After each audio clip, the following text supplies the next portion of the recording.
నమస్తే, welcome to Sakshi exclusive. Hi friends, చైనాలోని జియోమెన్ నగరంలో ఓ యువతికి విచిత్రమైన అనుభవం ఎదురైంది. ఓ రోజు ఉదయం నిద్రలేచి చూసేసరికి ఆమెకు తన ప్రియుడు గొంతు వినిపించడం పూర్తిగా ఆగిపోయింది. ఇది వారి మధ్య వచ్చిన గొడవ వల్ల కాదు, రివర్స్ స్లోప్ హియరింగ్ లాస్ అనే అరుదైన వైద్య పరిస్థితి కారణమని తేలింది. ఈ వ్యాధి సోకిన వారిలో తక్కువ ఫ్రీక్వెన్సీ ఉన్న శబ్దాలను వినే సామర్థ్యం దెబ్బతింటుంది.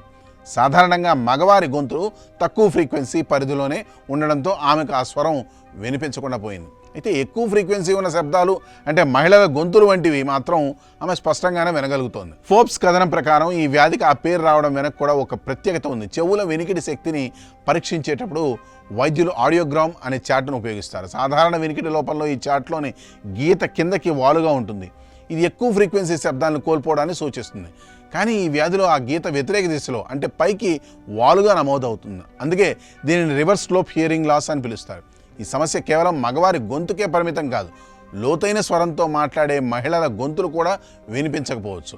అదే సమయంలో కొంచెం ఎక్కువ పిచ్లో మాట్లాడే మగవారి గొంతులు స్పష్టంగా వినిపించే అవకాశం ఉంది. అంతేగాక ఉరుము శబ్దం, కొన్ని సంగీత వాయిద్యాల నుంచి వచ్చే లోతైన శబ్దాలు వంటివి కూడా వీరికి వినిపించవు.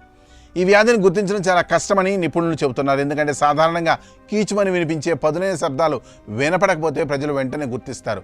కానీ నెమ్మదిగా లోతైన శబ్దాలు వినిపించకపోవడాన్ని అంత త్వరగా గమనించరు. దీనివల్ల చాలామంది ఏళ్ల తరబడి తమకు ఈ సమస్య ఉందని కూడా తెలుసుకోలేకపోతారు.